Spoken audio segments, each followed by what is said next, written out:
Apakah Anda seorang pekerja di kebun anggur Tuhan yang datang terlambat?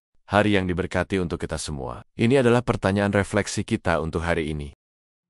Spirit, make my heart open to the word of God. Make my heart open to goodness. Make my heart open to the beauty of God every day. Amen.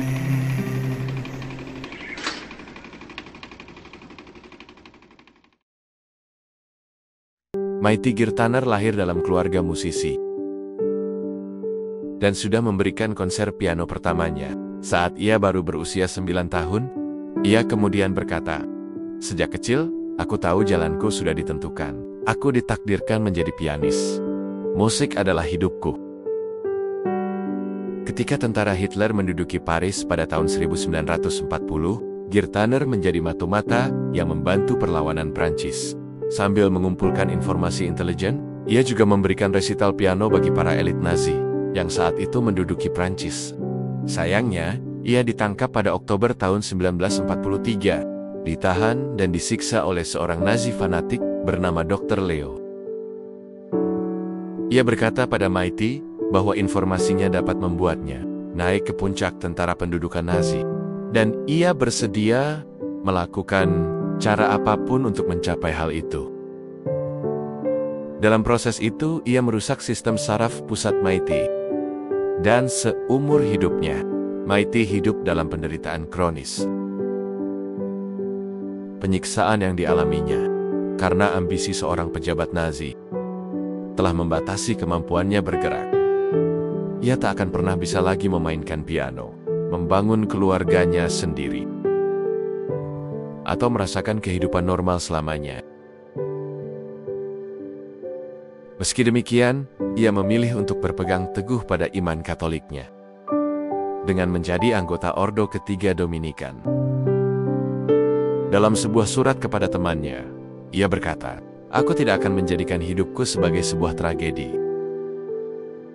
Girtaner menghadapi pilihan hidup dalam kebencian yang pahit terhadap penyiksanya, atau memilih untuk mengampuni. Ia menyadari bahwa pengampunan bukan sekadar gagasan, melainkan sesuatu yang ditujukan kepada seseorang. Ia mulai berdoa bagi para penyiksanya, terutama bagi dokter Nazi muda yang telah menyiksanya. Pada tahun 1984, Girtaner dihubungi oleh mantan dokter Nazi yang kini sudah tua, sakit, dan sekarat. Ia takut menghadapi kematian dan teringat pada Girtaner, yang bahkan ketika dia menyiksanya, tetap berpegang pada iman kepada Tuhan dan surga. Leo menulis surat kepada Girtaner, menanyakan apakah ia masih percaya akan hal-hal tersebut. Ia menjawab, "Ya." Dari situ, komunikasi berlanjut. Kemudian Leo memutuskan untuk mengunjungi Girtaner. Saat dokter tua itu tiba di rumah mantan korbannya, ia memohon pengampunannya. Girtaner memegang kepalanya dengan kedua tangannya dan menciumnya. Kemudian ia berkata tentang momen itu, "Aku memeluknya untuk menjatuhkannya ke dalam hati Tuhan.